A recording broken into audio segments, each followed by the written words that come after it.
അയൽപ്പക്ക ബന്ധം, അയൽപ്പക്ക ബന്ധങ്ങൾ ആലോചിച്ചോക്കാണി.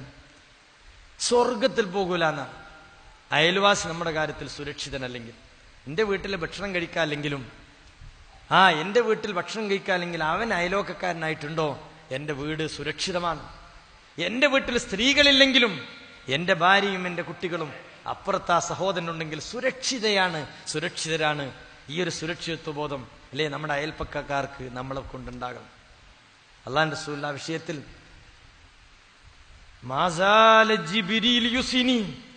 റസൂലുള്ളാഹി പറയാണ്, ജിബീൽ വന്നിട്ട് ഫുൾ ടൈം എന്നോട് ഇടക്കിടക്ക് ഇങ്ങനെ പറയും, അയൽവാസി.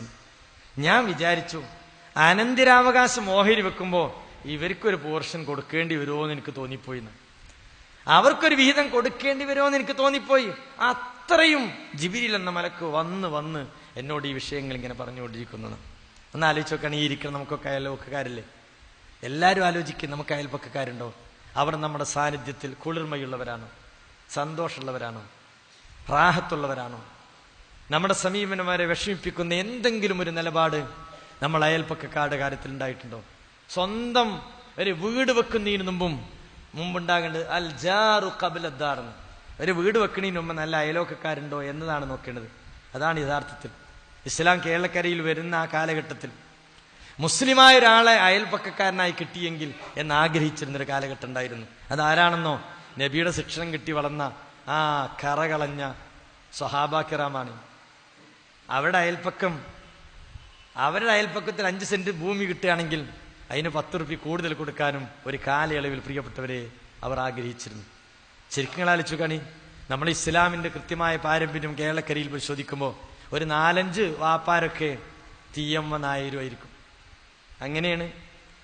ഒരു 2-3-4 തലമുറ അങ്ങോട്ട് പോവുകയാണെങ്കിൽ അങ്ങനെയാണ്. കാരണം എന്താ, മുസ്ലിങ്ങളുടെ സ്വഭാവവും പെരുമാറ്റവും ജീവിത രീതിയും ജീവിത വിശുദ്ധിയും കണ്ട് ആകൃഷ്ടരായിട്ട് അവരെ മക്കളെ നമുക്ക് കെട്ടിച്ചെന്ന് അങ്ങനെയല്ലേ ഈ കേരളക്കരയിൽ അൽഹംദുലില്ലാഹ്. അപ്പൊ എന്താ അത്രയും നല്ല പ്രവാചകന്റെ ആ അനുഗ്രഹീതമായ സ്വഭാവം ജീവിതത്തിൽ പകർത്തിയ സഹാബത്തായിരുന്നു മാലിക് മിദീനാർ സംഘവും നമ്മൾ തിരിച്ചറിയുക.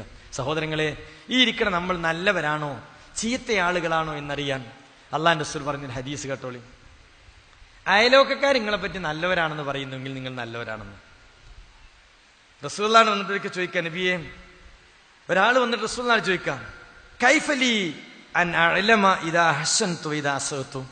അല്ലാഹുവിന്റെ റസൂലേ, ഞാൻ നന്മ ചെയ്യുന്നവനാണോ തിന്മ ചെയ്യുന്നവനാണോ എന്ന് എനിക്കറിയാൻ വല്ല വഴിയുമുണ്ടോ? മഹാനായ പ്രവാചകൻ തിരുമേനി പറയാണ്, അതിന്റെ അയലോക്കക്കാരൊക്കെ നിന്നെപ്പറ്റി നല്ലവനെന്ന് പറയുന്നുവെങ്കിൽ നീ നല്ലവനാണ്. കുറച്ച് പണിയാ പറയാനല്ലേ.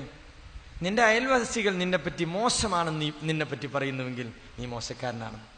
എന്നാ സുഹൃത്തുക്കളെ, നമ്മളാ കാര്യം ശ്രദ്ധിക്കേണ്ടത്, നമ്മുടെ ഭാഗം ക്ലിയറാക്കാൻ നമ്മൾ ശ്രദ്ധിക്കുക. ഒരു ഉപദ്രവം ഒരാളെയും നമ്മളുടെ വാക്കുകൊണ്ടോ സംസാരം കൊണ്ടോ ഇടപെടലുകൾ കൊണ്ടോ ഉണ്ടാകാതിരിക്കാൻ ശ്രദ്ധിക്കുക. അതേ അവിടെ ചെയ്യാൻ പറ്റുള്ളൂ. അതല്ലാതെ എല്ലാവരും നല്ലവരെന്ന് പറയുക എന്ന് പറഞ്ഞ ഇന്നത്തെ കാലത്ത് ശ്രമകരമാണ്. പക്ഷെ നമ്മൾ ശ്രദ്ധിക്കുക, നമ്മൾ ആ വിഷയത്തെ ശ്രദ്ധിക്കേണ്ടത് എന്റെ നാവ് കൊണ്ട് വേദനിക്കുന്നൊരവസ്ഥ ഒരാൾക്കുണ്ടാകരുത്. ഒരു സ്ത്രീയെ പറ്റി റസൂലുള്ളാഹി പറഞ്ഞ ഹദീസ് നമ്മൾ എപ്പോഴും കേൾക്കാറുള്ളതാണ്.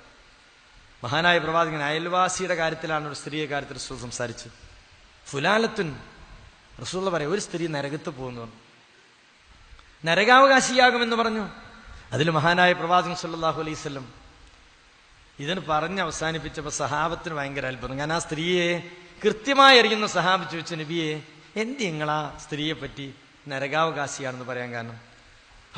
അവൾ നിസ്കരിക്കുന്നവളും നോമ്പ് നോൽക്കുന്നവളും കർമ്മങ്ങളൊക്കെ ചെയ്യുന്നവളാണല്ലോ. എങ്കിൽ പ്രിയപ്പെട്ടവരെ, ബന്ധങ്ങളുടെ പവിത്രതയെ പറ്റി സംസാരിക്കണം ഞാനും നിങ്ങളും മനസ്സിരുത്തേണ്ട ഒരു വാക്കാണ്. അള്ളാഹുവിന്റെ റസൂൽ പറയാണ്, ഫഹിയ തുഅ്സി ബിലിസാനിഹ ജീറാനഹ. അവൾ അവളുടെ നാവ് കൊണ്ട് അയൽവാസിയെ പ്രയാസപ്പെടുത്തുന്നവളാണെന്ന് മഹാനായ അഷ്റഫുൽ ഖൽഖ് മുഹമ്മദ് മുസ്തഫ സല്ലല്ലാഹു അലൈഹി വസല്ലം അറിയിക്കുക. സഹോദരങ്ങളെ, അള്ളാഹുവിന്റെ പ്രവാചകൻ ആ സ്ത്രീ നരകാവകാശിയാണെന്ന് പറയുക. ബഹുമാൻ